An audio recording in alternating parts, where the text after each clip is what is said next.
The antiseptic smell hit me first. Sharp, clinical, sterile. It always did. 8 months pregnant, and I'd grown accustomed to the scent of disinfectant clinging to my clothes, my hair, my skin. The waiting room of Dr. Morrison's private clinic hummed with quiet affluence. Leather chairs that didn't creak, abstract art that probably cost more than my annual salary, and a receptionist who smiled without showing her teeth. I shifted in my seat, trying to find a position that didn't make my lower back scream. The baby, my baby, pressed against my ribs like she was already fighting for space in this world. I placed both hands on the swell of my stomach, feeling her move beneath my palms. 7 months ago, I would have been terrified. Now, I was just exhausted. Mrs. Bennett? The receptionist's voice was honeyed politeness. She'd stopped correcting her when I said it was Miss Hartley now. Divorced women made people uncomfortable, especially in places like this. Yes? I looked up, pushing a strand of dark hair behind my ear. It needed washing.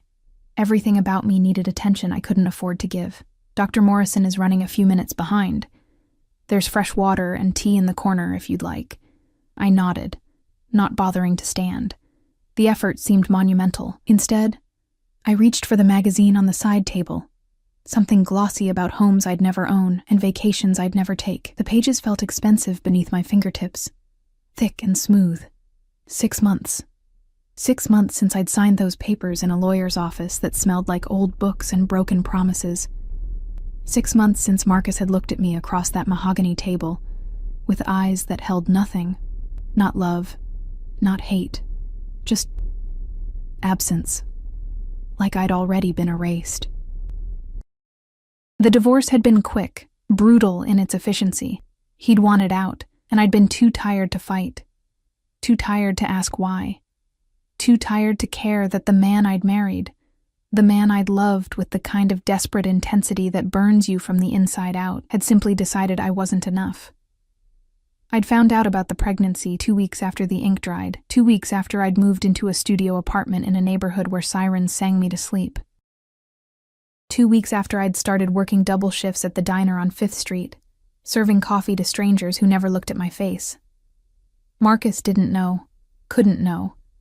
The baby was mine, my secret, my second chance, my reason to keep breathing when everything else felt like drowning. The clinic door opened, and cold air swept in from outside, carrying the scent of rain and expensive cologne.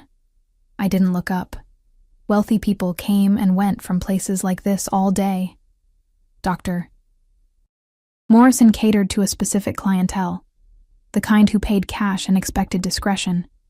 But then I felt it, that prickling awareness at the base of my skull, the sensation of being watched.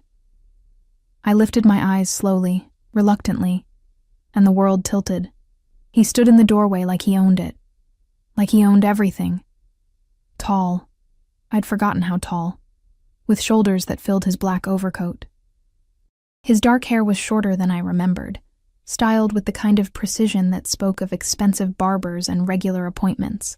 A thin scar cut through his left eyebrow, barely visible but there, a reminder of a violence I'd never been allowed to understand. Alessandro Vitale, my ex-husband, the man I'd loved, the man I'd left, the man whose last name I'd taken and then abandoned, returning to Hartley like shedding a skin that never quite fit. And behind him, because there was always someone behind him, stood Marco, his driver, his shadow, his constant reminder that Alessandro lived in a world I'd only ever glimpsed. Marco's eyes swept the room with professional efficiency before settling on me. His expression didn't change, but I saw the recognition. Time stopped. Or maybe it was just my heart. Alessandro's gaze moved across the waiting room with the languid confidence of a predator assessing territory. Past the elderly woman knitting in the corner, past the receptionist who'd gone very still behind her desk, past the abstract paintings and leather furniture. Then he found me. His eyes, dark, almost black, the kind of eyes that held secrets and sins, locked onto mine. I watched something shift in his expression. Saw the moment confusion gave way to recognition. Saw recognition sharpen into something else entirely. His gaze dropped. Slowly. Deliberately. Down to where my hands rested on the unmistakable swell of my pregnant belly. The air between us crystallized, became heavy, became dangerous. I couldn't breathe, couldn't move, could only sit there, trapped beneath the weight of his stare, feeling my daughter kick against my palms like she sensed the sudden shift in the atmosphere, like she knew her carefully constructed world was about to shatter. Alessandro's jaw tightened, just a fraction, just enough for me to notice. His hands, elegant and scarred in equal measure, flexed at his sides. The gesture was minute, controlled. But I'd been married to this man. I'd learned to read the subtle tells that meant danger. Marco shifted behind him, one hand moving inside his jacket. The movement was smooth, practiced, invisible to anyone who wasn't looking. But I was looking. I was always looking when Alessandro was in a room. "Mr. Vitale?" The receptionist's voice cut through the silence. Professional, respectful. Afraid. "Dr. Morrison is ready for you. Right this way." He didn't move, didn't acknowledge her, didn't take his eyes off me. The seconds stretched. Each one felt like an eternity. I could hear my heartbeat in my ears, could feel sweat forming at the base of my spine despite the air conditioning. My daughter shifted again, a rolling movement that pressed against my bladder and made my breath hitch. Say something, I thought desperately. Move. Look away. Do anything but sit here like prey. But I couldn't, because this was Alessandro, and Alessandro had always had the power to turn me to stone with just a look. Finally, he moved. One step forward, then another. His shoes were Italian leather, polished to a mirror shine, silent against the clinic's expensive flooring. He crossed the room with the fluid grace of something wild, wearing human skin. He stopped 3 feet away, close enough that I could smell his cologne. Cedar and bergamot and something darker. Something that whispered of smoke and shadows. Close enough that I had to tilt my head back to meet his eyes. Ella. My name in his voice. Deep. Rough, like gravel wrapped in silk. He'd always said my name like it was a prayer and a curse in equal measure. I opened my mouth, closed it, tried again. Alessandro. His eyes dropped to my stomach again. This time, they stayed there. I watched his throat work as he swallowed, watched his hands curl into fists, watched the muscle in his jaw jump. How far along? The question was quiet, too quiet. The kind of quiet that preceded storms. 8 months. The words came out barely above a whisper. Mathematics played across his face. I could see him counting backwards, calculating, understanding. Mine? The single word held universes. Hope, rage, possession. Things I didn't want to name. I should have protected my daughter from this world of shadows and violence that clung to Alessandro like a second skin. But I'd never been good at lying to him. I started, but he moved. Suddenly, impossibly, he was crouching before me, eye level, close enough that I could see the flecks of gold in his dark irises, close enough that his heat radiated against my skin. His hand reached out, slowly, giving me time to pull away, and settled on my stomach, palm flat, fingers spread, covering where our daughter pressed against my womb. The touch was electric, gentle, reverent, completely at odds with the dangerous tension radiating from every line of his body. Mine, he repeated. Not a question this time, a claim, a declaration, a promise. And beneath his palm, my daughter kicked. Alessandro's eyes flew to mine, wide, shocked.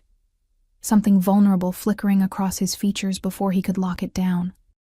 His other hand joined the first, cradling my stomach like it was made of glass. Ella. My name again, but different now. Breathless. Awed. Ella, why didn't you tell me? We were divorced, I managed. You didn't want... Don't. The word cracked like a whip. His hands tightened fractionally. Don't tell me what I want. The baby kicked again, harder this time. And Alessandro's expression transformed. Wonder. Pure, unfiltered wonder, the kind of expression I'd never seen on his face before. Mr. Vitale. The receptionist's voice held an edge of desperation now. Dr. Morrison is waiting. Alessandro didn't look at her, didn't look at anything but me and the child growing beneath his hands. Cancel it, he said, still not looking away, still touching me like I might disappear if he let go. Sir, I don't think. Marco. One word. One name.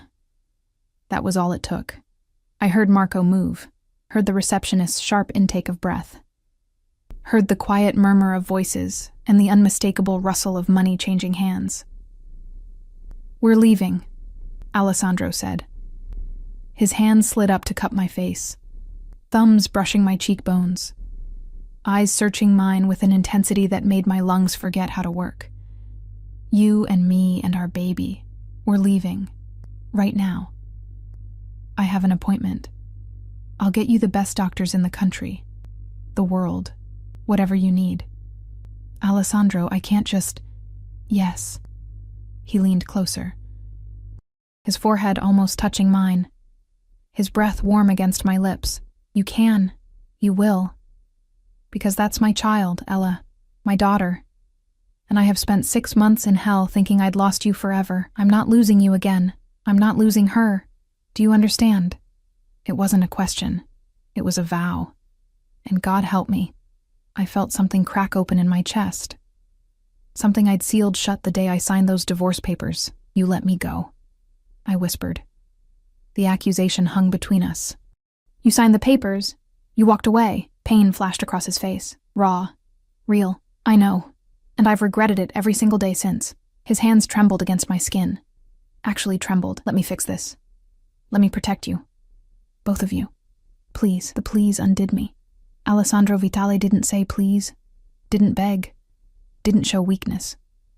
But here he was, on his knees in a clinic waiting room, asking. My daughter kicked again, persistent, demanding, like she was casting her vote. Okay, I breathed. Not thinking, not planning, just feeling. Okay. Alessandro's eyes closed, just for a moment, like I'd given him something precious, something he thought he'd lost forever. When they opened again, they burned. Marco, he called, standing and pulling me up with him. His hand was gentle but unyielding on my elbow. Bring the car around. Now. Yes, sir. And just like that, my carefully controlled world dissolved. Alessandro's arm wrapped around my waist, protective, possessive, guiding me toward the door. I caught a glimpse of the receptionist's face. Pale, shocked, already reaching for her phone. The cold air hit us like a slap. Rain misted down, turning the city streets into watercolor paintings. A black Mercedes with tinted windows idled at the curb. Marco held the door open, his expression unreadable. Alessandro helped me inside like I was made of porcelain. His hands were everywhere, my back, my arm, my stomach, like he couldn't stop touching me, couldn't confirm I was real. He slid in beside me, and Marco closed the door, sealing us in leather and shadows. The car pulled away from the curb, and I watched the clinic disappear in the side mirror, watched my old life fade into rain and distance. Alessandro's hand found mine, laced our fingers together, brought my knuckles to his lips. You're mine again, he murmured against my skin. You were always mine, and now. His free hand settled on my stomach again, possessive, protective. Now, you're never leaving. It should have terrified me, should have sent me running, but all I felt was the heat of his touch and the weight of his promise, and the undeniable truth that some prisons were made of devotion instead of bars. The Mercedes moved through the city like a shadow, silent and smooth. Rain streaked the tinted windows, turning the world outside into an impressionist painting. Blurred lights, gray buildings, people reduced to shapes hurrying beneath umbrellas. Inside, the leather seats were warm, the air perfumed with that mixture of expensive car and Alessandro's cologne that made my head spin. His hand hadn't left my stomach. Not once. His palm rested there with a possessiveness that should have frightened me, but instead felt like an anchor. Like the only solid thing in a world that had just tilted sideways. Where are we going? My voice sounded strange in the quiet cabin. Small, uncertain, home. His thumb traced circles over the fabric of my dress. Slow, deliberate. each rotation sending sparks up my spine. I have a home. His jaw tightened. I watched the muscle jump beneath the stubble that shadowed his face. Not anymore. You can't just... Ella. He turned to face me fully, and the intensity in his eyes stole whatever protest I'd been forming. You're 8 months pregnant with my child. You've been living God knows where, doing God knows what, without me. Without protection, without resources. His other hand came up to cup my face, forcing me to meet his gaze. Those days are over. Do you understand? I've been managing fine. Something dark flickered across his features. Fine? You call working yourself to exhaustion while carrying my daughter fine? You call living alone, vulnerable, in this city, fine? How do you... I stopped, stared at him. How do you know where I've been living, what I've been doing? He had the grace to look away, just for a moment. When his eyes returned to mine, they held no apology. I've always known where you were, Ella, every single day since you left. The words hit me like ice water. You've been watching me? Protecting you? His correction was immediate, sharp. There's a difference. That's not... I pushed at his chest, trying to create space, but his arm around my waist tightened. Not painfully, just enough to keep me close. That's not okay, Alessandro. You can't just spy on people. I can when they're mine. No hesitation, no doubt. Just absolute certainty that made my breath catch. I'm not yours. Not anymore. We're divorced, remember? His laugh was bitter, dark. A piece of paper doesn't change what you are to me. What you've always been. His forehead dropped to touch mine. You think I could just let you go? Just stop caring whether you were safe? Whether you were eating? Whether you were... His hand on my stomach pressed more firmly. Whether you were carrying this, you signed the papers, I whispered. The accusation tasted like ash. You let me walk away. I thought I was doing the right thing. His voice cracked. Actually cracked. Alessandro Vitale, who I'd never seen show weakness, who moved through the world like violence wrapped in expensive suits, sounded broken. I thought I was protecting you. From me. From my world. From everything I touch that turns to poison. Then why? Because I was wrong. He pulled back just enough to look at me. Really look at me. Because 6 months without you has been hell. Because I wake up reaching for you and find nothing. Because I see your face in every crowd and it's never you. Because... He stopped, swallowed hard. Because I love you. I've always loved you. And finding out you're carrying my child, that you've been going through this alone. His hands trembled again. I can't. I won't. Not anymore. The car turned, and I felt the change in road texture, smoother, quieter. We were heading into the part of the city where money whispered instead of shouted, where buildings had doormen and security cameras hidden in tasteful architectural details. Alessandro, this is insane. You can't just kidnap me. I'm not kidnapping you. His thumb brushed my cheekbone. I'm bringing you home. There's a difference. Against my will. Is it? He leaned closer. His lips brushed my temple, feather-light, devastating. Against your will, Ella, because your pulse is racing, your pupils are dilated, and you haven't actually tried to leave. He was right. Damn him, he was right. I should have been fighting, screaming, demanding Marco stop the car. Instead, I sat there, my traitorous body responding to every touch, every word, every heated look. I hate you, I tried, but the words came out weak, unconvincing. Liar. He smiled. Actually smiled, and it transformed his face from dangerous to devastating. You've never been good at lying to me. The car slowed, then stopped. Through the rain-streaked windows, I saw it. The building I'd tried so hard to forget. 30 stories of glass and steel and luxury. The penthouse where I'd lived as his wife. Where I'd learned to love a man who lived in shadows. Marco opened the door. Umbrella already deployed. Alessandro slid out first, then turned to help me. His hands were gentle on my arms as he guided me from the car. one palm immediately returning to the small of my back, as if he couldn't bear not touching me. The doorman, Thomas, I remembered his name was Thomas, looked up. His eyes widened. Mrs. Vitale. Miss Hartley, I corrected automatically. Alessandro's hand on my back turned to steel. Mrs. Vitale, he said, each word precise, dangerous. My wife. Ex-wife, I muttered, but he was already guiding me toward the elevator.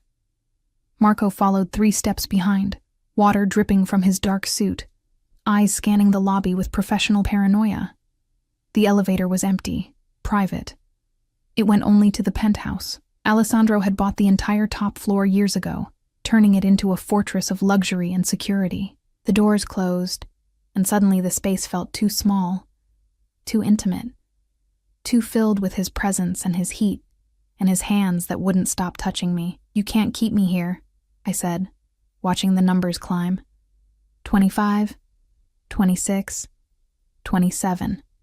I'm not keeping you anywhere. His breath was warm against my ear. You're free to leave whenever you want, but you won't. How do you know? Because it's raining. Because you're exhausted. Because you're 8 months pregnant and your feet are swollen and your back hurts and you need to rest. He pressed closer. Because deep down, beneath all that anger and pride, you know you belong here. With me. The elevator chimed. 29. 30. The doors opened onto the private foyer I'd walked through 1,000 times as his wife. Marble floors. Original artwork. A security system that cost more than most people made in a year. Alessandro guided me inside, and the door closed behind us with a soft click that sounded like finality. The penthouse looked the same, floor-to-ceiling windows overlooking the city. Furniture that cost more than cars. Everything in shades of gray and black and white, stark and beautiful and cold. But then I noticed the differences. Flowers. Everywhere. White roses in crystal vases on every surface. My favorite. He'd remembered. And on the coffee table, a stack of books. I moved closer, Alessandro's hand never leaving my waist. Pregnancy guides, parenting manuals, what to expect when you're expecting with pages marked by sticky notes in Alessandro's sharp handwriting. How long? I asked. My voice was barely audible. How long have you known? 3 weeks. He moved to stand behind me, his other hand joining the first on my stomach, cradling the swell of our daughter between his palms. Marco saw you at the clinic. You were checking in for an appointment. He called me immediately. 3 weeks. He'd known for 3 weeks and hadn't approached me. Hadn't said anything. Just watched. Prepared. Why didn't you? Because I was afraid. The admission came out rough, broken. Afraid you'd run. Afraid you'd hide from me. Afraid I'd push too hard and lose you both. His arms tightened around me, so I waited.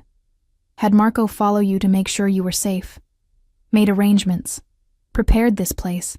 And told myself that the next time I saw you, I wouldn't let you go again. I turned in his arms, not easy with my pregnant belly, and looked up at him. Really looked. For the first time since the clinic, I let myself see past the danger and the power and the control. Let myself see the dark circles under his eyes, the new lines around his mouth, the way his hands shook slightly when they touched me. You look tired, I said. He laughed. The sound was hollow. I haven't slept properly in 6 months. Not since you left. Alessandro, I know what you're going to say. His thumb traced my lower lip, that this is too much, too fast, too intense, that I should give you space, time. Let you make your own choices. He leaned down until his forehead touched mine.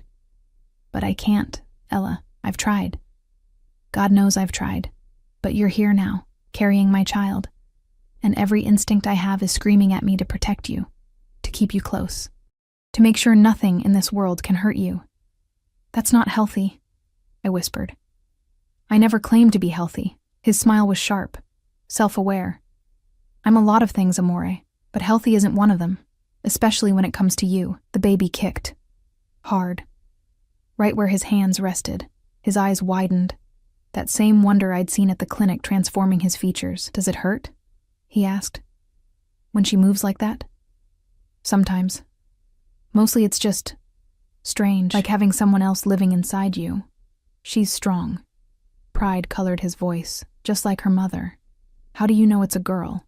His smile turned secretive. I know everything about you, Ella, including the fact that you had a gender reveal ultrasound 2 weeks ago. Pink confetti. You cried. The invasion of privacy should have enraged me. Instead, I felt something else. Something warm and dangerous spreading through my chest. You're insufferable, I said. And you're beautiful. He kissed my forehead. Soft, reverent, even more beautiful than I remembered. Pregnancy suits you. I'm huge. You're perfect. His hands roamed my stomach with a gentleness that contradicted everything I knew about him. Absolutely perfect. And she's perfect. And I'll be damned if I let either of you out of my sight again. Alessandro, you can't just... A phone buzzed. Alessandro's jaw tightened. He pulled a sleek device from his pocket, one of several, I remembered, and glanced at the screen. Whatever he saw made his expression harden. Marco, he called. His second appeared from wherever he'd been hovering. Status: the clinic receptionist made 4 calls after we left, 2 to gossip sites, 1 to her sister, 1 to an unknown number. Alessandro's hand on my stomach tightened fractionally. Handle it. Already done. The photos are contained. The gossip sites have been persuaded to drop the story. And the unknown number? Traced to a burner phone. Location downtown. We're working on identification. I felt Alessandro's entire body tense. The change was subtle but complete. The man holding me transformed from gentle lover to something else entirely. Something dangerous. Double the security, he said. His voice had gone cold, flat. The voice he used when giving orders, when dealing with threats. Full surveillance on Ella's old apartment. Track everyone who's been watching her building in the last month, and find out who owns that burner phone. Yes, sir. Marco disappeared, and Alessandro's attention returned to me. But something had shifted. His eyes were darker now, harder. What was that about? I asked. Nothing you need to worry about. Alessandro, no. He cupped my face, firm, unyielding. This is my world, Ella, the part I kept you away from, the part I divorced you to protect you from. But you're carrying my child now, and that makes you a target. Whether you like it or not, fear, cold and sharp, slice through me. What kind of target? The kind that means you don't leave this penthouse without me. The kind that means Marco or one of my men is always nearby. The kind that means... He stopped, breathed deeply. The kind that means I will kill anyone who even thinks about hurting you. He said it so calmly, so matter-of-factly, like he was discussing the weather instead of murder. You're scaring me, I whispered. Good. He pulled me closer, protective, possessive. You should be scared. This world I live in, it's not safe. It's not clean. And now that people know about you, about the baby... His arms tightened around me like a cage made of muscle and bone in desperate need. Now you're mine to protect, mine to guard, mine to keep safe no matter what it costs. This is insane. Welcome to my life, Mrs. Vitale. He kissed my temple, then my cheek, then the corner of my mouth. Each touch was a brand, a claim. You signed up for this once before. Time to remember what that means. The first night back in Alessandro's penthouse, I didn't sleep. How could I? The bed was too soft, too familiar, too filled with memories of nights when his body curved around mine like a shield. The sheets smelled like him, that intoxicating mixture of cedar and bergamot that had haunted me for 6 months.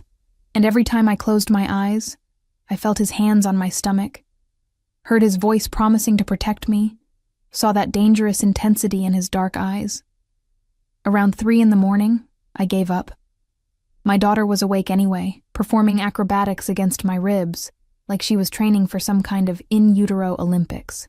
I pushed myself up, an ungraceful maneuver that involved rolling sideways and using my arms for leverage, and padded out of the bedroom. The penthouse was dark except for the city lights filtering through the floor-to-ceiling windows. 30 stories below, the world moved in streams of red and white, taillights and headlights painting rivers through the rain-slicked streets.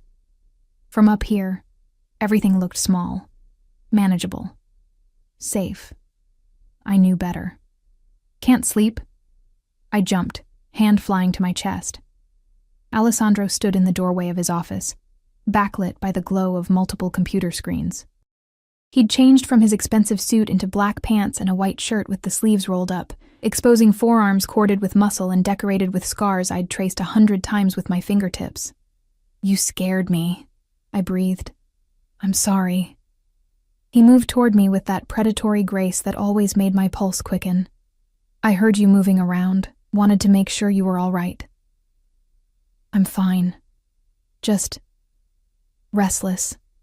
His eyes dropped to my stomach. They always dropped to my stomach now, like he couldn't help himself, and softened. "She's active tonight? Apparently she's nocturnal." A smile ghosted across his lips. Genuine. Warm, the kind of smile I'd fallen in love with before I understood what loving Alessandro Vitale really meant. "Takes after her father." He closed the distance between us and, without asking permission, placed both hands on the swell of my belly. The touch was becoming familiar again. Natural. Like his hands belonged there. Our daughter kicked against his palms, and his smile widened. "Strong," he murmured. "Definitely takes after her father." "Stubborn," I countered. "Definitely takes after her father." He laughed. Actually laughed. And the sound warmed something in my chest I'd thought frozen. His forehead dropped to touch mine. And for a moment, we just stood there in the darkness, connected by our daughter's movements between us. "Come here," he said finally, taking my hand. "I want to show you something." He led me down the hallway to a door I'd assumed was still the guest room. But when he opened it, I forgot how to breathe. A nursery. Complete and perfect, and exactly what I would have designed if I'd had unlimited resources, and someone who understood me completely. The walls were painted a soft sage green, calming, gender-neutral. Exactly what I'd once told him I'd want for a baby's room during a late-night conversation I thought he'd forgotten. A white crib stood against one wall, already made up with sheets patterned with delicate woodland creatures. A rocking chair sat by the window, positioned to catch the morning light. Shelves lined with books, board books, picture books, classics I'd loved as a child. And in the corner, a mobile hung above a changing table, tiny felt stars and moons spinning slowly in the air conditioning's gentle current. "When did you—" I couldn't finish the sentence, couldn't process that he'd done this. In 3 weeks. While I'd been struggling alone in my studio apartment, trying to assemble second-hand baby furniture from online marketplaces. The day after Marco told me, his hand found the small of my back again, that constant point of contact he seemed to need. I had designers working around the clock, told them to create the perfect room for our daughter. "Alessandro, this is too much. It's not enough." He turned me to face him, his hands framing my face with a gentleness that contradicted the intensity in his eyes. "Nothing I do will ever be enough to make up for not being there these last months. For not knowing. For not protecting you. I didn't tell you. You shouldn't have had to." His thumbs traced my cheekbones. "I should have known. Should have felt it somehow. You're my wife. Ex-wife." His jaw tightened. "That changes. Tomorrow." I blinked. "What? We're getting remarried. I've already made arrangements. You can't just—" I pushed at his chest, but he didn't budge. "Alessandro, you can't just decide we're getting married again. That's not how this works."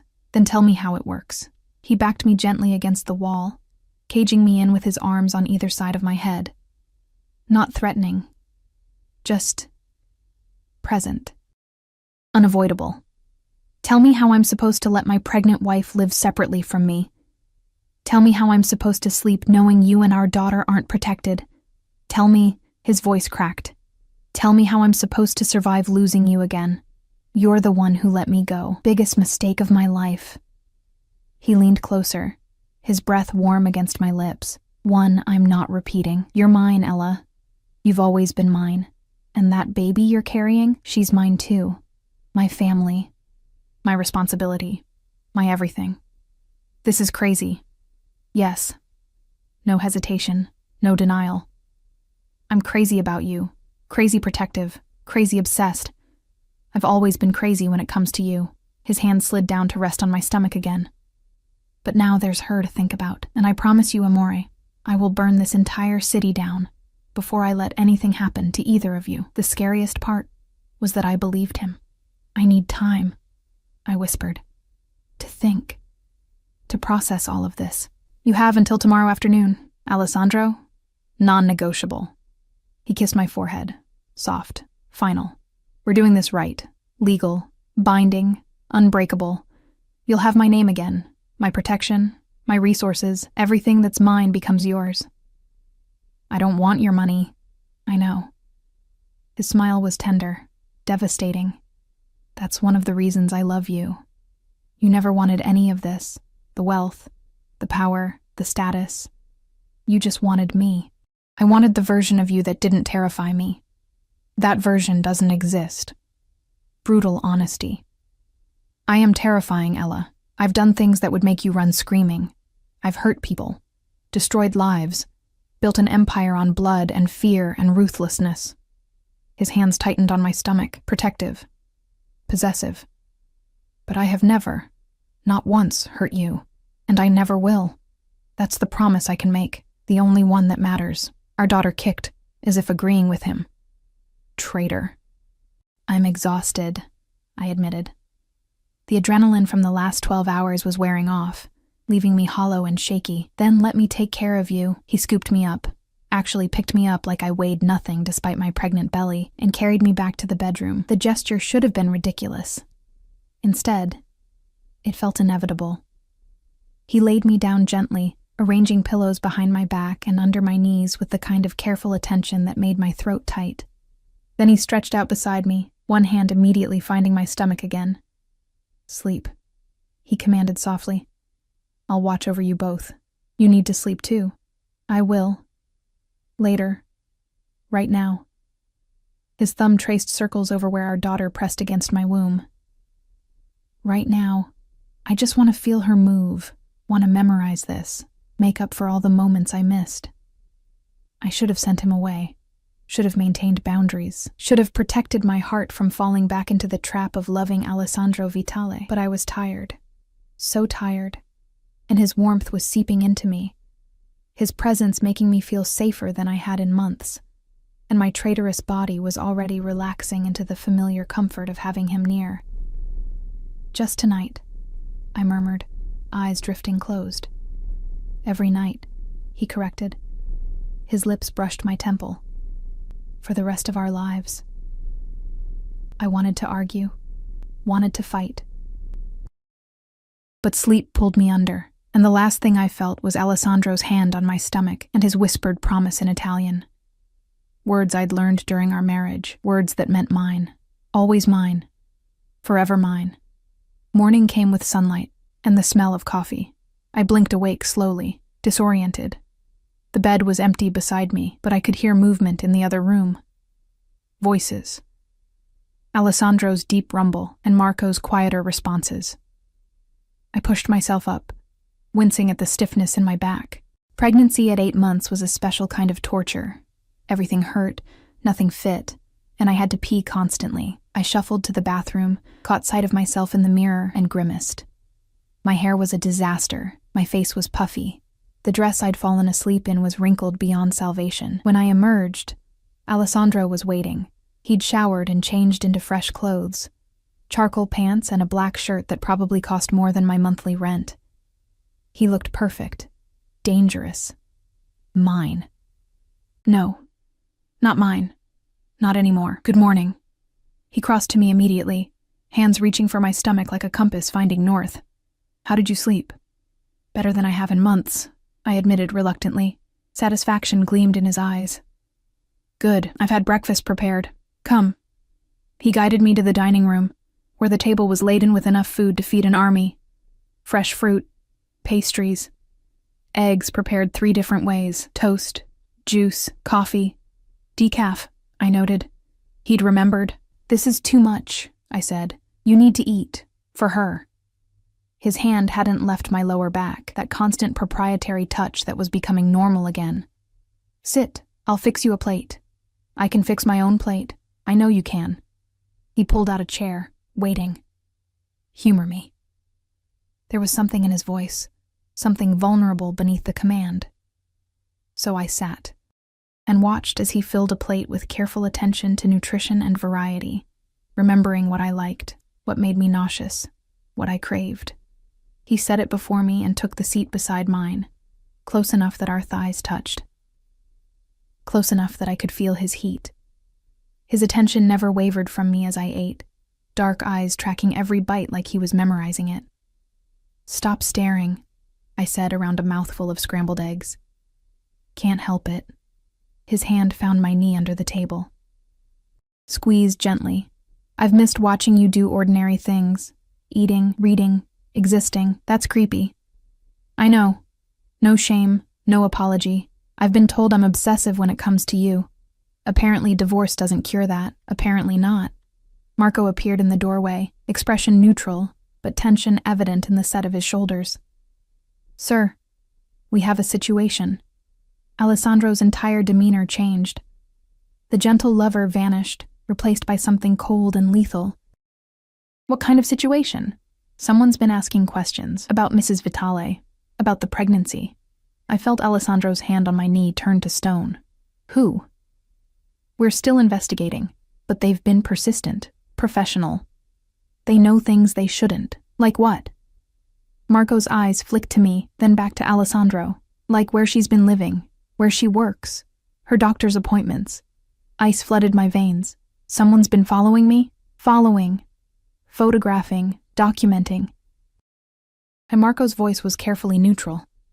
"For at least 2 months. 2 months, before Alessandro even knew about the pregnancy. Someone else had been watching me, tracking me, building a file on my life." Alessandro stood so abruptly his chair scraped against the floor. "I want names. I want locations. I want every piece of information we have on whoever is doing this." His voice was deadly calm, the kind of calm that preceded violence. "And I want it within the hour. Already working on it." Marco nodded once and disappeared. I stared at my half-eaten breakfast, suddenly nauseous. "Alessandro, what's happening?" He was beside me in an instant, crouching so we were eye level. His hands framed my face, forcing me to look at him. "Nothing you need to worry about. I'm handling it. Someone's been stalking me for 2 months and you want me not to worry? They won't get near you again. Stone-cold certainty. I promise you that. Whoever they are, whatever they want, they're done. Finished. I'll make sure of it." "How?" His smile was sharp, dangerous. Nothing warm or gentle about it. "You don't want to know the answer to that question, amore." He was right. I didn't. But as I sat there in his penthouse, surrounded by luxury and protection, and the suffocating weight of his obsession, I realized something terrifying. I was trapped. Not by bars or chains or locked doors.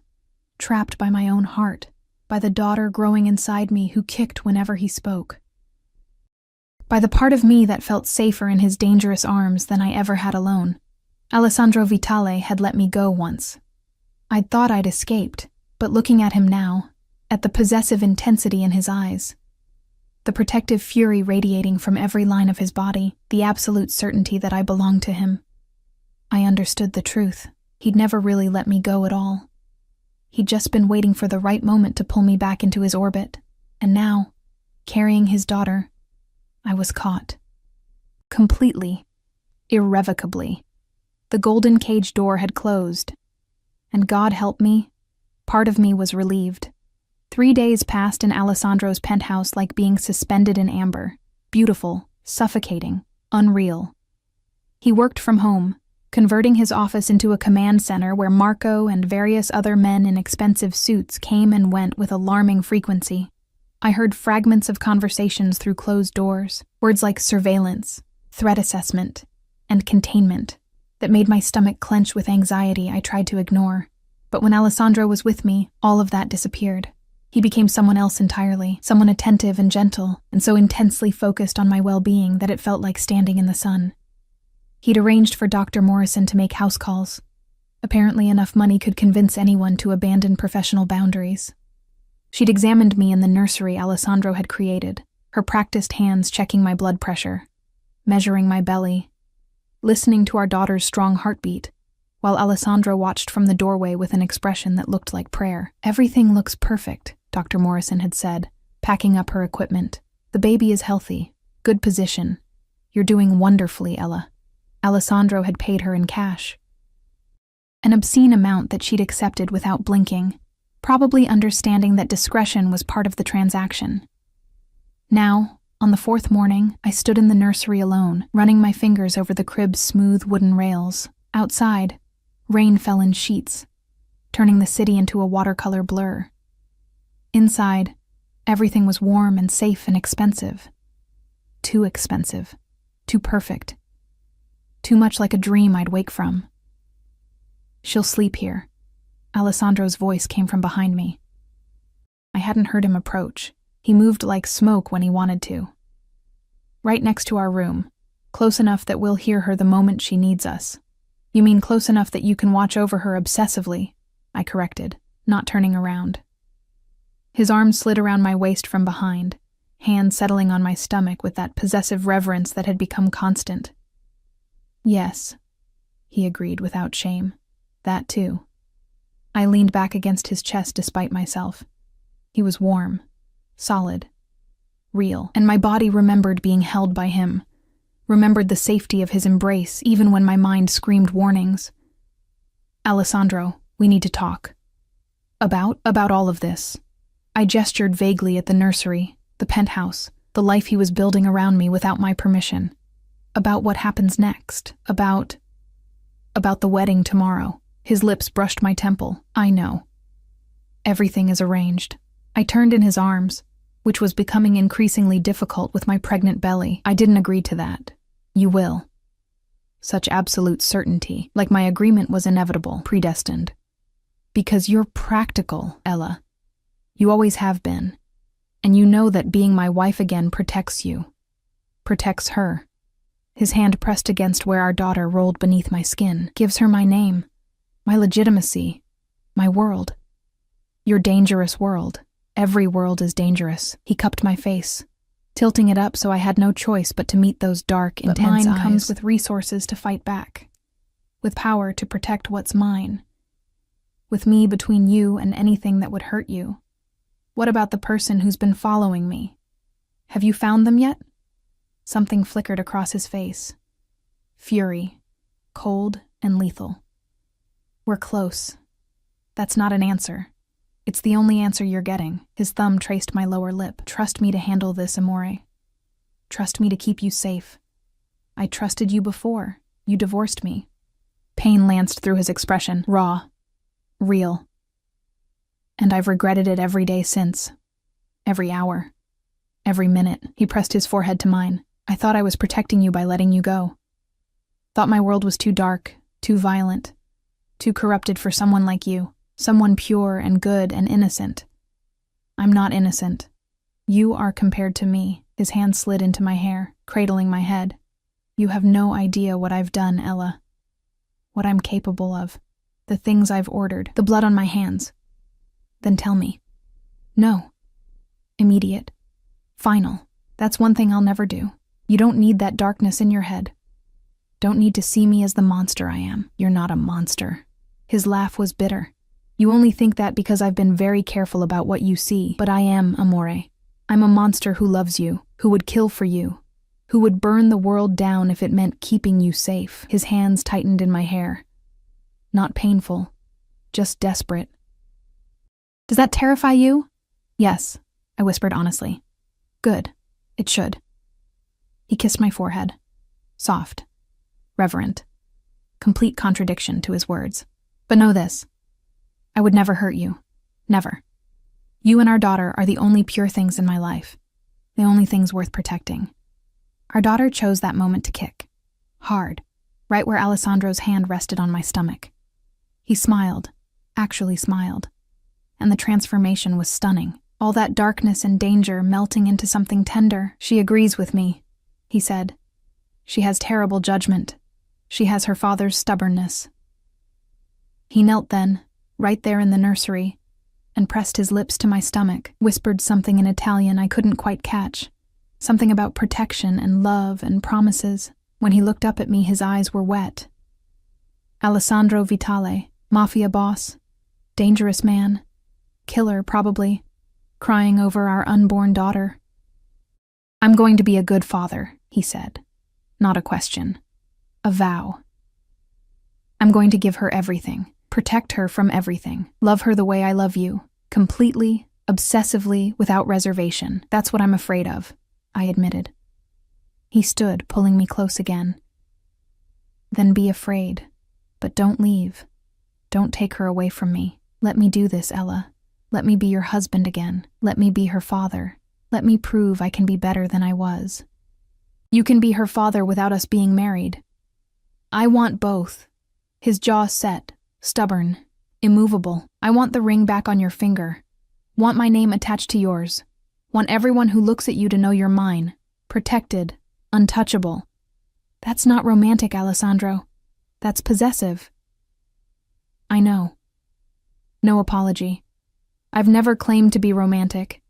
I'm possessive and jealous and probably a little bit insane when it comes to you, but I'm also devoted, loyal, completely yours in ways that would terrify most people. He leaned down, lips brushing mine. Not quite kissing, just present. "Tomorrow you're marrying me, and this time, I'm never signing divorce papers. Never letting you walk away. Never making the mistake of thinking I can survive without you." Before I could respond, Marco appeared in the doorway. His expression was carefully neutral, but I'd learned to read the subtle signs. The tension in his shoulders. The way his hand rested inside his jacket where I knew he kept a gun. "Sir, we found him." Alessandro's entire body went rigid. "Where?" "Downtown, warehouse district. He's been staying in a room above a pawn shop. We have eyes on the location. Equipment? Professional-grade surveillance, multiple cameras, files on Mrs. Vitale going back 4 months." Marco's eyes flicked to me, then away. "And others." "Others?" I asked. My voice sounded thin, afraid. Alessandro's hand on my back pressed more firmly. Protective. "How many others?" "6 that we've identified so far. All women, all pregnant, all," Marco hesitated, "all connected to families in our world." The room spun. I grabbed Alessandro's arm for balance, and he immediately wrapped himself around me, supporting my weight. "He's targeting pregnant women?" I managed. "Appears so." Marco's voice was professionally calm, like he discussed sociopaths targeting vulnerable women every day. Maybe he did. "We're still piecing together his endgame." "I want him." Alessandro's voice had gone flat, empty, the kind of empty that preceded violence. Alive, contained, ready for interrogation within the hour. Already in motion. And the others? The other women? "We're reaching out to their families now, warning them, offering protection." Alessandro nodded once. Marco disappeared. And I stood there in my beautiful nursery, surrounded by expensive furniture and woodland creature mobiles, realizing that the danger wasn't some abstract concept. It was real. Immediate. Targeting women exactly like me. "I'm going to be sick," I whispered. Alessandro had me in the bathroom instantly, holding my hair back while I heaved into the toilet. Nothing came up. I hadn't eaten enough. But my body tried anyway, rejecting the fear flooding my system. When the spasms passed, he dampened a washcloth and wiped my face with a gentleness that made my eyes burn. "This is my fault," I said. Tears were streaming down my cheeks now, hot and unstoppable. If I hadn't left you, if I'd stayed, none of this would have happened. I'd have been protected. "Stop." He cupped my face, forcing me to look at him. "This is not your fault. None of this. You left because I pushed you away. Because I made you feel unwanted. Because I was too much of a coward to admit I needed you more than I needed to protect you from my world. Someone's been watching me, photographing me, planning..." "What?" "What was he planning, Alessandro?" His jaw tightened. "I don't know yet, but I will find out, and then I will make sure he never threatens anyone again." "You're going to kill him." He didn't deny it. Didn't even try. "Would you prefer I didn't?" I should have said yes. Should have been horrified. Should have run screaming from this man who discussed murder like it was a business transaction. Instead, I thought about someone watching me, following me home to my studio apartment, photographing me through windows, planning something terrible for me and my unborn daughter. No, I whispered. I wouldn't prefer that. Something fierce and satisfied blazed in Alessandro's eyes. Good, because he's already dead. He just doesn't know it yet. He helped me up, supporting my weight as my legs shook, led me back to the bedroom, tucked me into bed like I was something precious and fragile. Rest, he commanded. I need to handle this. Marco will be right outside the door. You're safe here, Ella. I promise. Where are you going? To have a conversation with the man who's been watching my wife. The word wife came out like a claim, a threat. It won't take long. He kissed my forehead, then my lips. Soft. Sweet. Complete contradiction to the deadly intent radiating from every line of his body. Alessandro. I caught his hand as he turned to leave. Be careful. His smile was sharp, dangerous, beautiful. I'm always careful, amore. It's everyone else who needs to worry. He left. The door closed, and I lay there in the too soft bed, hands on my stomach, feeling our daughter roll and kick beneath my palms. This was my life now. Luxury and danger, protection and violence. A man who loved me enough to kill for me without hesitation. Tomorrow I would marry him, would take his name again, would bind myself to him legally, permanently, irrevocably. And the terrifying part? I wanted to. Not because he was forcing me, not because I was trapped, but because somewhere in the last 4 days, I'd remembered what it felt like to be loved by Alessandro Vitale. Completely, obsessively, with an intensity that bordered on madness. I'd remembered what it felt like to be chosen, protected, cherished. I'd remembered that I loved him too, had never stopped loving him, even when I signed those divorce papers. Even when I convinced myself I was better off alone. My daughter kicked again, and I smiled through my tears. Your father is insane, I whispered to her. Possessive and jealous and probably dangerous, but he loves us. And maybe that's enough. Hours passed. The rain stopped. The city lights came on, turning the world outside into a constellation of artificial stars. Alessandro returned as darkness fell. I heard him before I saw him, heard the water running in the bathroom, the rustle of clothes being changed. When he finally came to bed, he smelled like soap and his expensive cologne. But underneath, something else. Something metallic and wrong. Blood. He smelled like blood. He slid in beside me carefully, like he was afraid of waking me. But I was already awake. Had been awake for hours. Did you kill him? I asked the darkness. A long pause. Then, not yet, but I will. After I know everything. Will you tell me what you learn? No. His hand found my stomach, that constant anchor point. You don't need that in your head. Don't need to know what he planned, what he wanted. I'm not fragile. I know. He pulled me closer, careful of my belly. But you're mine to protect, and part of protecting you means keeping the darkness away. Even when it's my darkness, I should have argued. Should have demanded the truth. Should have insisted on being treated like an equal instead of something breakable. Instead, I turned in his arms and kissed him. It was our first real kiss since I'd left. Not the gentle brushes he'd been giving me, not the careful pecks, but a real kiss, deep, desperate, full of 6 months of loneliness and longing and love I'd tried so hard to bury. He groaned against my mouth, his hands tangling in my hair, his body pressing against mine as much as my pregnant belly allowed. When we finally broke apart, we were both breathing hard. Tomorrow, he whispered against my lips. Tomorrow you're mine again, legally, permanently, forever. Forever is a long time. Not long enough. He kissed me again, softer this time, sweeter. Not nearly long enough for everything I want to do with you. I fell asleep in his arms, listening to his heartbeat, feeling our daughter move between us. And for the first time in 6 months, I felt safe. Tomorrow, I would marry a monster, but he was my monster, and that made all the difference. The morning of my wedding, again, dawned clear and bright. Sunlight streamed through the floor-to-ceiling windows, painting everything gold. I woke to find Alessandro already gone, his side of the bed cold, but a note left on his pillow in his sharp, precise handwriting. Getting ready to marry you is the only reason I'd leave this bed. See you soon, Mrs. Vitale. A Mrs. Vitale. The name I'd abandoned. The name I was taking back. I pressed my hand to my stomach, feeling my daughter's morning stretches. What do you think? I whispered to her. Am I making a huge mistake? She kicked. Once. Firmly, like she was casting her vote. That's what I thought. A knock on the door, and then a woman I'd never met entered carrying garment bags and makeup cases.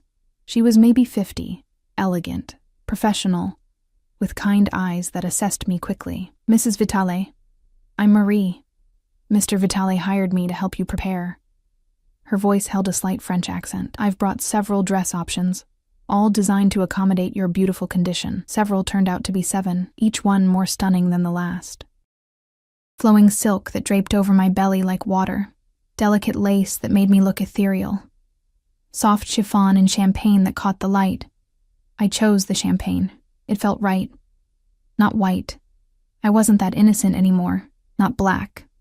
This wasn't a funeral. Something in between. Something that acknowledged both the purity of new beginnings and the reality of where we'd been.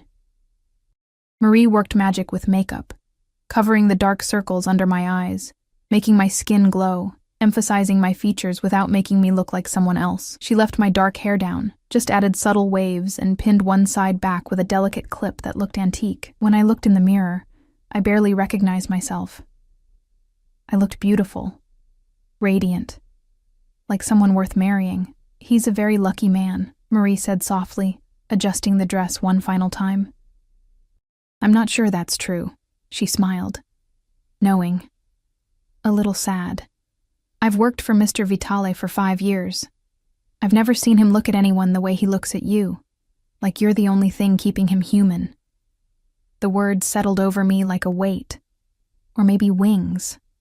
I wasn't sure which. Another knock. Marco this time, impeccably dressed in a dark suit, his expression neutral but something softer in his eyes when he saw me. You look beautiful, Mrs. Vitale. I'm not Mrs. Vitale yet. In every way that matters, you've always been Mrs. Vitale. He offered his arm. Mr. Vitale is waiting, if you're ready. Was I ready? To bind myself to a man who divorced me once, who lived in shadows and violence, who loved me with an intensity that was probably unhealthy. My daughter kicked again, insistent, demanding. I'm ready, I said. Marco led me through the penthouse to a room I'd never seen before. Alessandro must have had it specially prepared because it had been converted into something magical. White flowers everywhere, roses, peonies, orchids, their scent filling the air. Candles flickered despite the daylight, adding warmth and romance. A small altar stood at one end, where a judge waited in official robes, and there, turning as I entered, was Alessandro. He wore a black tuxedo that fit him like a second skin, perfectly tailored to his broad shoulders and lean waist. His dark hair was styled back, emphasizing the sharp angles of his face, the intensity of his eyes. The scar through his eyebrow caught the light. He looked dangerous, powerful, devastating. But it was his expression that stole my breath. Pure, undiluted wonder. Like I was something miraculous, something impossible, something worth dying for. He crossed to me in 3 long strides, took my hands in his, and just looked. His eyes roamed my face, dropped to my belly, came back up. I watched his throat work as he swallowed. Ella, he whispered, my name like a prayer. You're so beautiful it hurts to look at you. You clean up pretty well yourself. He smiled, that rare, genuine smile that transformed him from dangerous to devastating. Ready to be mine again? I'm not sure I was ever not yours. Something fierce blazed in his eyes. He brought my hands to his lips, kissed each knuckle with reverent attention, then tucked my hand into the crook of his arm and led me to the altar. The ceremony was brief, intimate, just us, Marco as witness, the judge reading words about commitment and partnership until death. Alessandro never took his eyes off me. never stopped touching me, his hand on mine, his thumb tracing circles on my skin. His entire focus narrowed to this moment. When the judge asked if he took me as his wife, Alessandro's voice was steel wrapped in silk. I do. Always. Forever. In this life and whatever comes after. When it was my turn, I looked into those dark, intense eyes and saw my future. Complicated. Dangerous. Imperfect. Perfect for me. I do. I whispered. Alessandro's hands trembled as he slid the ring onto my finger, not the one from our first marriage. Something new. A band of platinum with diamonds that caught the light like captured stars. Beautiful. Elegant. Unmistakably expensive. With this ring, he said, voice rough with emotion, I promise to protect you, to cherish you, to love you with everything I am, even the dark parts, especially the dark parts. You and our daughter are my world, Ella. My reason for breathing, my reason for being human instead of monster. Tears streamed down my face. I didn't try to stop them. The judge pronounced us married, and Alessandro pulled me into his arms, careful of my belly, and kissed me. Deep. Thorough. Claiming. The kind of kiss that spoke of possession and devotion, and promises sealed with tongue and teeth and desperate need. When we finally broke apart, I was breathless, dizzy, completely his. Mine, he whispered against my lips. Finally. Completely. Legally mine. Yours? I agreed, because it was true. Had always been true. Would always be true. Marco cleared his throat. Congratulations, sir. Mrs. Vitale. He handed Alessandro an envelope. This just came from our team downtown. Alessandro's expression hardened fractionally. He opened the envelope, scanned the contents, and something cold settled over his features. The gentle lover vanished. The dangerous man returned. What is it? I asked. He looked at me, then at my stomach, then back at the papers in his hand. Whatever internal battle he fought lasted only seconds. The man who was following you, he said carefully. We know who hired him. Ice flooded my veins. Who? Marcus. The name came out flat. Dead. Your ex-husband hired someone to surveil you. The world tilted. I grabbed Alessandro's arm for balance and he immediately wrapped himself around me, supporting my weight. Marcus? But why would he? The baby. Alessandro's voice was deadly calm. He thought she might be his, wanted proof before making a custody claim. Rage. Pure incandescent rage flooded through me. She's not his. She was never his. We'd been divorced for 2 months before I stopped. Looked up at Alessandro. Wait. How does he know about the pregnancy at all? The clinic receptionist. She sold information to a gossip site. They reached out to Marcus for comment since you were technically still married when you would have conceived. Alessandro's jaw tightened. He put 2 and 2 together, hired surveillance to confirm, was building a custody case. Over my dead body. That won't be necessary. Alessandro's smile was sharp. Lethal. I've already handled it. Handled it how? Marcus Hartley is currently boarding a flight to Singapore, with a very lucrative job offer that requires immediate relocation. For at least 5 years. His hand pressed against my stomach, protective, possessive.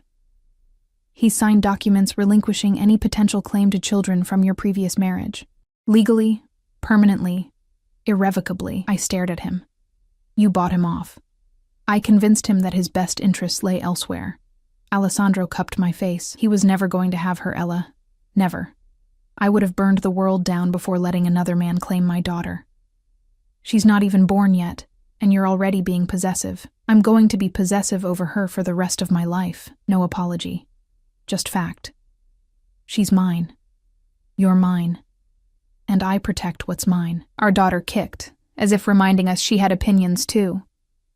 Alessandro laughed, actually laughed, and dropped to his knees right there, pressing his face against my belly.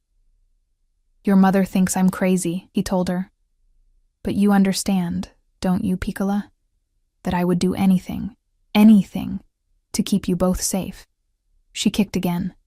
Harder, like she was answering him. She agrees with me, Alessandro said. looking up with that rare, genuine smile that made my heart stutter. Smart girl. Takes after her father. Terrifying thought, I murmured. He stood, pulling me close again. I have something for you. He reached into his jacket and pulled out a small box. Not the ring box. That was already on my finger. Something else. Inside was a key, ornate, old-fashioned, beautiful. What's this? To a house. He watched my face carefully. About an hour outside the city. Gated property, security, privacy, a garden, rooms for her to grow up in. Space for you to breathe without feeling trapped in a penthouse. Tears burned my eyes again. Alessandro, I know you felt caged here before. Know you need space, freedom, room to be yourself instead of just my wife. His thumb caught a tear as it fell. So, I bought you space. A place that's yours, where you can raise our daughter, where you can be happy. You bought me a house. I bought us a home. He kissed my forehead, because I'm done making the mistakes I made before. Done pushing you away to protect you. Done thinking I know what's best without asking what you need. His forehead dropped to touch mine.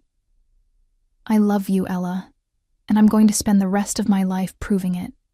Every single day, even when you're sick of me. Even when I'm overprotective, even when my world gets dark and dangerous, and you wish you'd married someone normal. I don't want normal, I whispered. I want you. The kiss he gave me then was different from all the others. Softer. Sweeter. Full of promise instead of possession. Full of partnership instead of control. When we broke apart, he rested his hand on my stomach one more time. Thank you. He said quietly, for giving me this, for giving me her, for giving me another chance to get this right. Don't make me regret it. I won't. Steel wrapped in silk, a vow, a promise. I swear on everything I am, everything I have, I won't. 2 weeks later, I stood in the garden of our new home, feeling the sun on my face and my daughter's movements beneath my palms.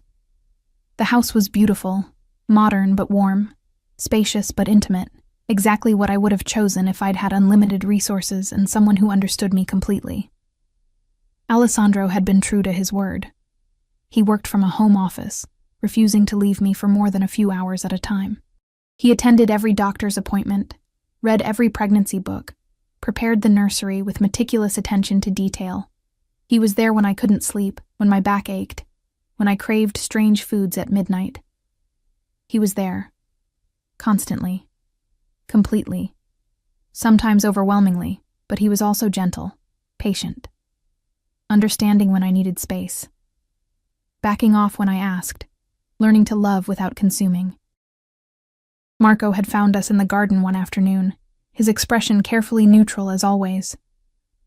The surveillance equipment has been destroyed, he reported. All files deleted. The man responsible has been dealt with. He paused. Permanently. Alessandro had simply nodded, no elaboration, no details. Just acceptance that some problems were solved with violence. I should have been horrified, should have questioned what permanently meant. Instead, I felt relief, and maybe that made me a monster too. Now, as I stood in the garden feeling the first real contractions ripple through me, I called for Alessandro, not panicked, just certain. It's time, I said when he appeared, instantly alert. His eyes went wide, then focused, then determined. Within minutes, we were in the car. Marco driving, Alessandro beside me in the back, holding my hand, timing contractions, murmuring reassurances in Italian and English. The hospital was a private facility, top tier, where Alessandro had apparently made arrangements weeks ago. They were expecting us, had a suite prepared, had the best obstetrician in the state on call. Labor was long, painful, exhausting. But Alessandro never left my side. Not when I cursed him. Not when I cried. Not when I screamed that I hated him, and this was all his fault. He just held my hand and told me I was strong, told me I could do this, told me our daughter was almost here. And then she was. Small. Perfect. screaming her fury at the world with impressive volume for someone who weighed barely 7 pounds. The nurse placed her on my chest, and I looked down at her tiny face, Alessandro's eyes, my nose, a shock of dark hair, and felt my heart crack open completely. "She's perfect," I whispered. "She's ours." Alessandro's voice was thick with emotion. His hand settled on our daughter's head, careful and reverent. Completely, absolutely ours. They took her to clean and measure while the doctor finished with me. When they brought her back, swaddled and calm, Alessandro reached for her with shaking hands. I watched him hold our daughter for the first time, watched his expression transform into something I'd never seen before. Pure, unguarded love, wonder, awe, fear. "Hello, Piccola," he whispered to her. "I'm your father, and I promise you, I swear to you, nothing in this world will ever hurt you. Not while I'm alive. Not ever." She opened her eyes, dark, unfocused, searching, and seemed to look right at him. Alessandro broke. I watched tears stream down his face, watched this dangerous man who killed without hesitation cry over the tiny person in his arms. "I love you," he told her. "More than I knew I could love anything. You and your mother. You're everything. My whole world. My reason for being human." He looked up at me then, and the love in his eyes was almost painful to witness. "Thank you," he said, "for her, for this, for giving me a reason to be better than I am." "You're already better than you think," I said softly. "I'm going to spend the rest of my life proving that to both of you." He sat beside me on the bed, careful not to jostle our daughter. What should we name her? We'd discussed names, made lists, debated endlessly, but looking at her now, there was only one name that felt right. "Sophia," I said. "It means wisdom, hope, light in darkness." Alessandro's smile was radiant. "Sophia Vitale. Perfect." He kissed my forehead, then Sophia's, then looked at both of us like we were miracles. "My girls," he whispered. "My whole world." Months passed. Sophia grew from tiny newborn to smiling baby, the house filled with her laughter, her cries, her endless curiosity. Alessandro was completely, absolutely devoted. Changing diapers at midnight, walking the floors when she wouldn't sleep, reading to her in Italian and English from the moment she could focus on his face. He was overprotective, yes. The house had security that would make the Pentagon jealous. He vetted every nanny, every doctor, every person who came within 10 feet of his daughter. But he was also gentle, patient, present in ways I'd never expected. And with me, he was everything. Attentive, loving, still possessive, still intense, but tempered now by understanding, by compromise, by genuine partnership. We had date nights, Marco babysitting with an entire security team as backup. We had quiet mornings in bed while Sophia napped. We had arguments and makeups and all the messy, complicated reality of building a life together.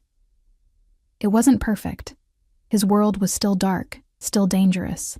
There were still nights when he came home smelling like violence, when Marco delivered reports that made his jaw tighten, when I remembered exactly what kind of man I'd married. But he was my man, and I was his woman. And together, we were Sophia's parents. That was enough. More than enough. One evening, as I stood in Sophia's nursery watching Alessandro rock our daughter to sleep, singing softly in Italian, I felt complete peace settle over me. This was my life. Complicated, imperfect, sometimes terrifying, but mine. Alessandro looked up, caught me watching, and smiled. "Come here, amore." I crossed to them, and he pulled me into his free arm, holding both of us, his girls, his world. "I love you," he whispered against my hair. "Both of you. More than I have words for. I love you too," I said, and meant it completely. Sophia sighed in her sleep, content and safe in her father's arms. And I realized that sometimes the golden cage wasn't a cage at all. Sometimes it was just home. Sometimes the monster turned out to be the hero. And sometimes, love that felt like possession was actually just devotion wearing an intense disguise. Alessandro kissed my temple, then Sophia's head. then looked at me with eyes full of promises kept and futures yet to come. "Forever," he said, not a question. A fact. "Forever," I agreed, because some things, some people, were worth falling for, worth staying for, worth building a life for, no matter how complicated or dangerous or absolutely insane that life might be. This was ours, messy and beautiful and real, and I wouldn't trade it for anything.